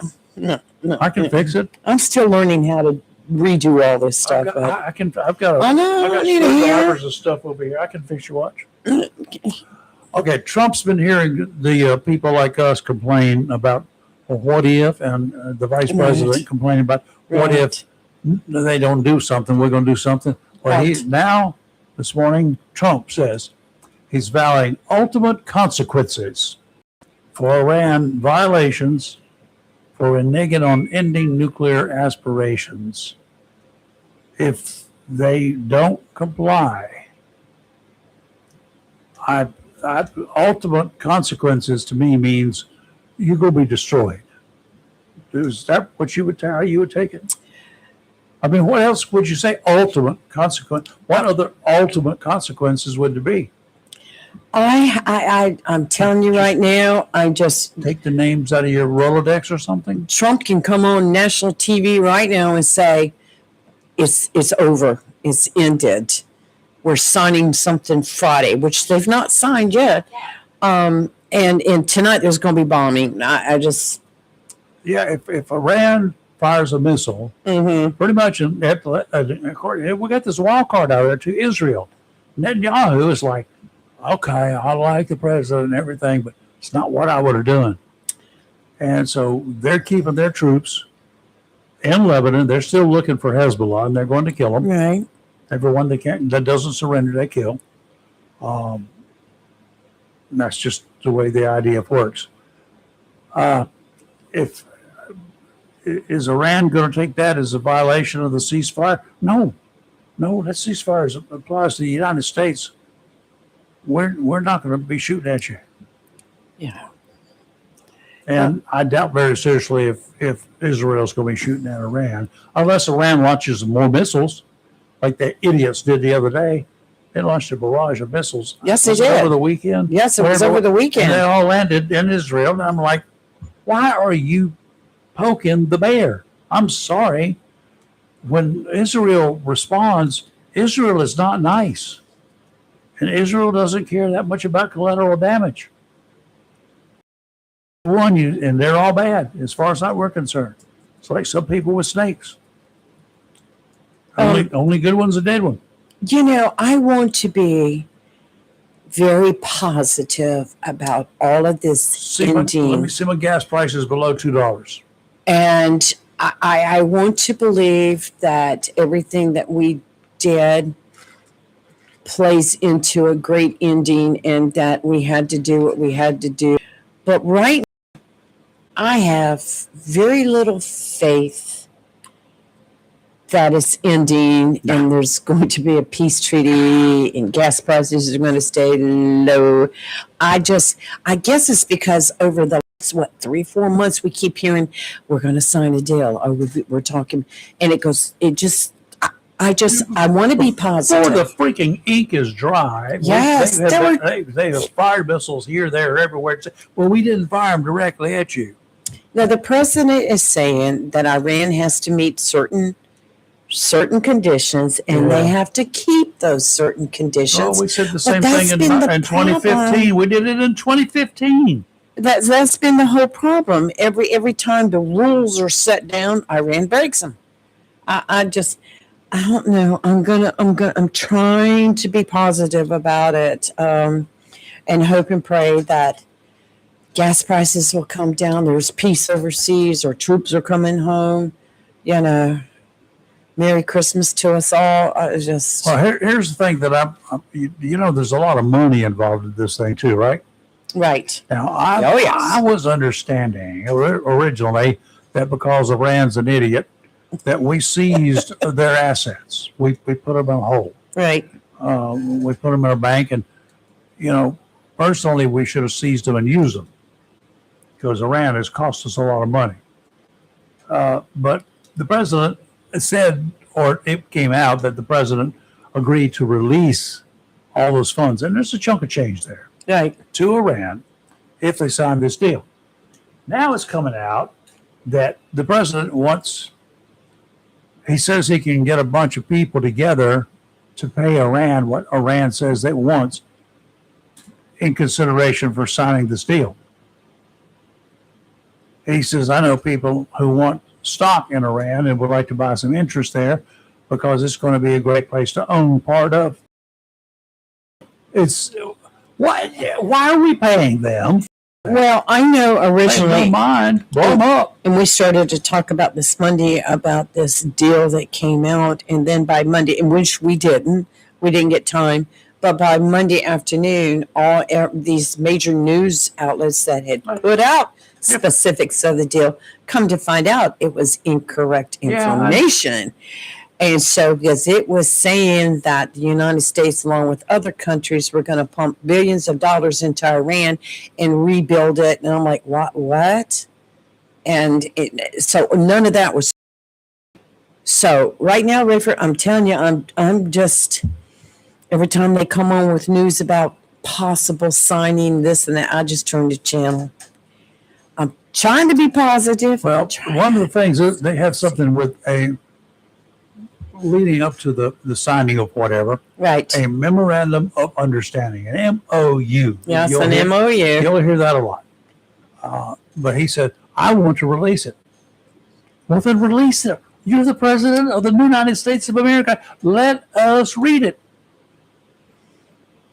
He said, I may release it. I want to release it, and I may hold a press conference. Well, good. I'll read it aloud. I want to hear it. I like to read it personally. I'd rather read it than look at it. I'd rather just hear about it after it's done. You go before the ink is dry. Memorandum of understanding is before I even agree to it. Right. Before I agree to you signing a peace agreement like that's going to have any impact. But I'd like to read it. Would you like to read it? Would you like to know what's on there? Yes, I would. Is he giving away Rhode Island? Okay. No, Delaware would be better. Delaware. But is it true?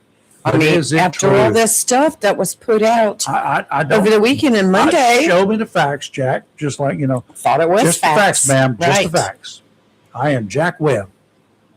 Sergeant Jack Webb. Just the facts. Hi, Jack. No, can't do that. Hi, Jack. Yes. Wow, I tell you. Are the phones even working? I think people are scared to call. Line one's working. Line two's working. Okay, well, glad our phones are working. Yes. Come on, people. Give us a call. 910-333-0139. You can tell, I mean, we got taxes. Now, we listened to one of the commissioners this morning. Yes. And it's going to cost the county more money to Correct. operate because more people are coming in, and it's going to cost and us. inflation. We got to pay for them to come in right. here. They're not paying their own way, which is wrong. There's inflation, so the price of everything is up. I would like to know, when I forgot to ask him, is this budget, what price per gallon is this budget reflecting that the county is budgeting for this coming year? All right. Well, that's a fair question. Yes. I mean, if they got it budgeted at $4 a gallon just in case, well, yes, not going to cost us $4 a gallon, hopefully. But it fluctuates so much because we'll get this resolved. Gas will get back down to $2 a gallon, and then something else is going to happen. I hope it's below $2. I hope so too. You know, it was just below $2 before all this started. No, you know what it was when Bush was in office All right. in 2008, $1.79 here. I mean, don't of it here. I bought gas for $1.79. Bush was president. He was on his way out, and as he left, the price of gas started going up and up and up and up and up. For whatever reason, the price of oil started going up. Why? Who's negotiating it? Who's setting those prices? Why am I not setting those prices? Why are you basing it upon what? Speculation. Speculation.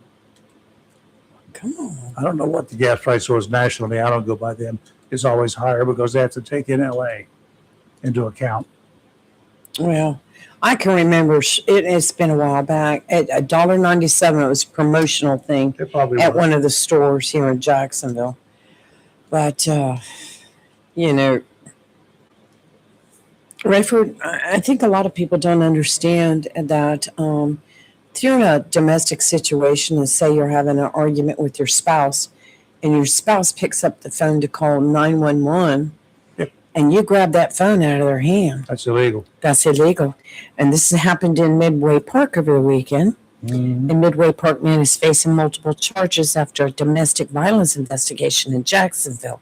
Seems like I read more bad stories than good lately. I'm going to find some good stories. According to arrest records, 34-year-old Vicente Monez Delgado Jr. was arrested by the Jacksonville Police Department on Saturday, June 13th. He is charged with misdemeanor child abuse, interfering with emergency communication, misdemeanor crime of domestic violence, false imprisonment, resisting a public officer, assault on a female, and communicating threats. Ouch. Arrest records accuse Delgado of creating a substantial risk of physical injury to a child under the age of 16.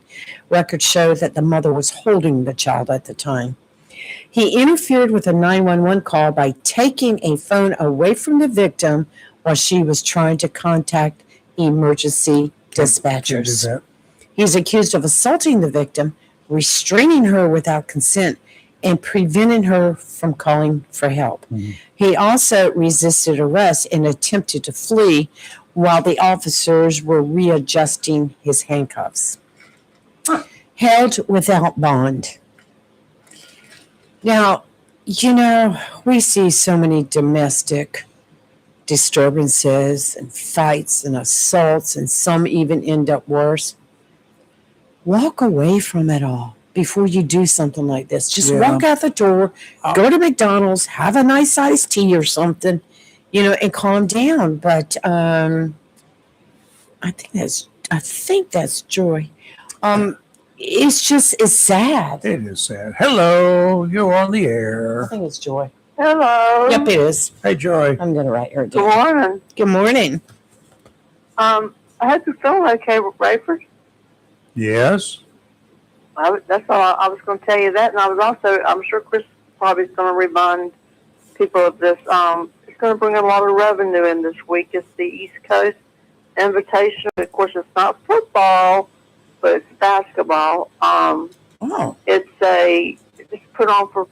It's been. I think this is the 25th year, and two of the people that are no longer here that were very instrumental in getting this going were Bob Callum and Ricky Williams, who have now are no longer here with us. Mm-hmm.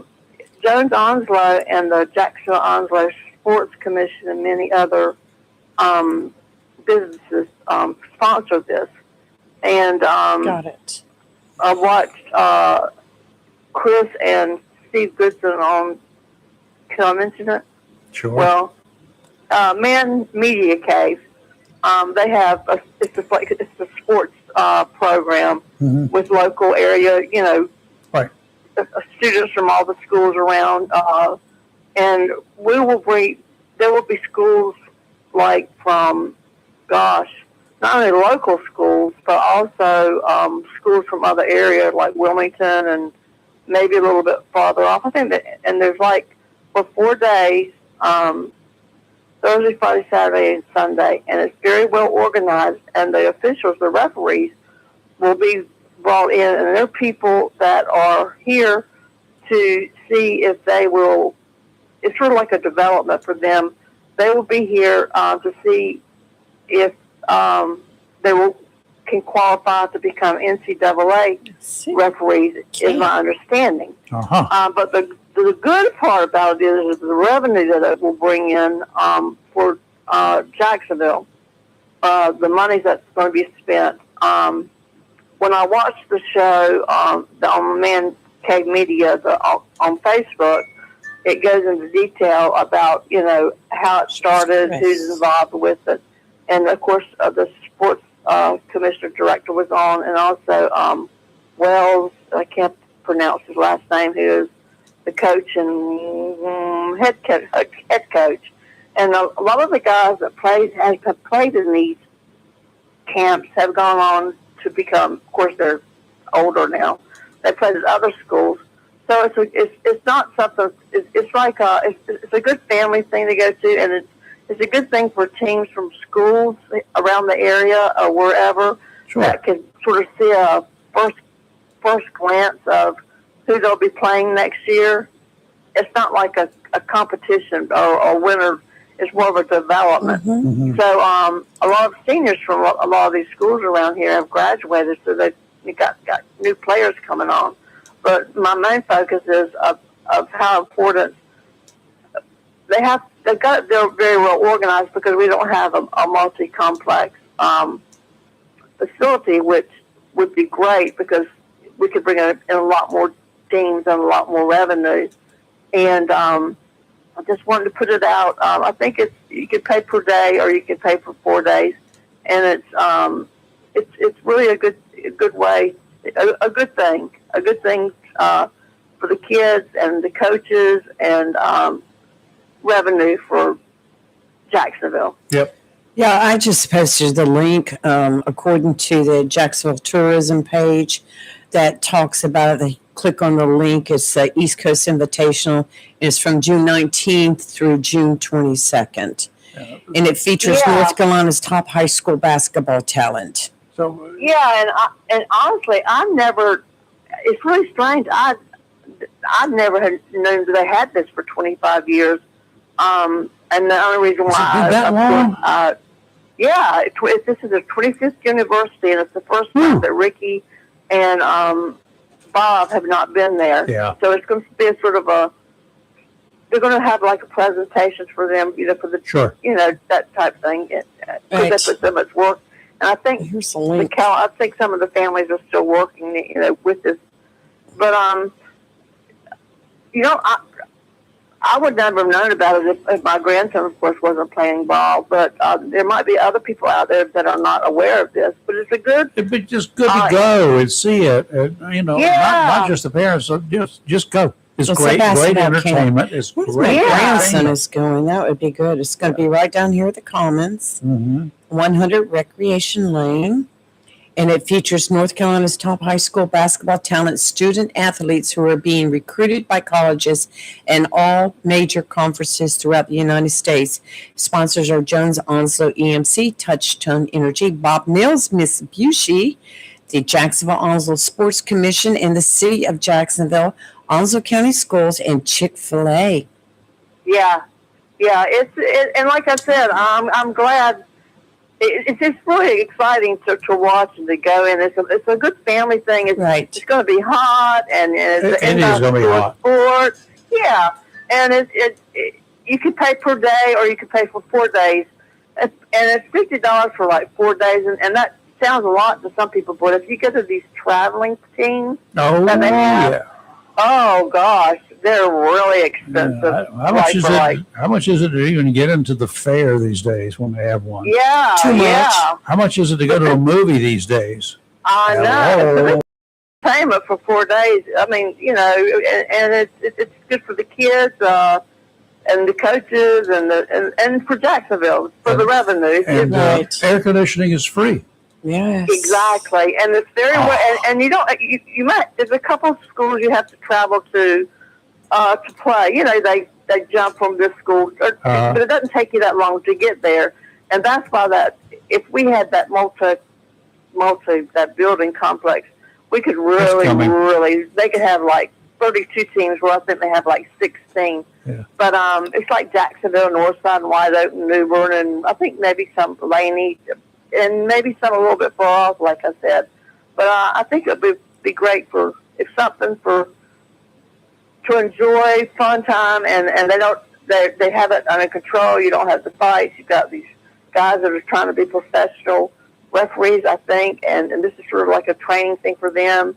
And where you normally have 2 refs on the court, I think they have 3, if I'm not mistaken. Of course, you can go back to that podcast that Steve and Chris Miller are on every week, and they'll explain. Do they have yellow handkerchiefs? One for you and I'm going to go by there. I'm going to steal some more. We will ask Chris Miller about it when he joins us on our weekly Thursday. I want to hang them right across here. Chris got an award, too. I heard on it last night, and he probably won't say anything, but he got I saw it on X, yes. Did you see it? Yeah, it was posted on X. She went to the X-rated show. I follow him on X. That's the best way to follow him. Well, he's moving up to XXX soon. No, but he was very, very good. I mean, he has God got him in the right profession, and he is sharp as a tack. Yeah. I mean, he can tell you years ago this person, that person. Yep, he can. I mean, and he's very knowledgeable of these kids, and you can tell that he really supports them all. You know what I'm saying? He might have his favorites, but he doesn't let it out. No, he just. I thoroughly enjoy the show because I love sport. Yeah. And anyways, I just wanted to call in that, and I'm sure probably Chris will be mentioning this. I appreciate you calling and joining. Yeah, thank you so much. Yeah, I'll post you the links. So y'all have a lot of, that would be good. Yeah, a lot of businesses are offering discounts for those people that are coming in for that too. Yeah. So check out those links. And Bob Mills is no longer. Bob, I don't think, if I'm not mistaken, I don't think Bob's selling cars anymore in Jacksonville. But he's offering a 10% discount. He is on certain things. He's got cars down in Myrtle Beach and Conway, I think, but it doesn't. He doesn't have. He's got a car lot here, I think. They're pretty much. I've seen it, but I'm not for sure exactly all the details about. But he is helping with sponsoring. But anyways, I'm just trying to end the show and get somebody to call you and talk to you. Well, it's past time, so we'll have to wait till tomorrow for that. You can call again tomorrow. Yeah, you can call anytime you want to. Well, thank you. But y'all have a great day. Thank you, Joy.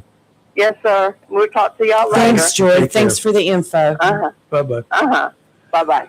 Okay, we're going to take a leave of absence here for the next 22 hours, and tomorrow we got Dr. Rosemary Stein. Yes. We're going to have to figure out what's wrong with us.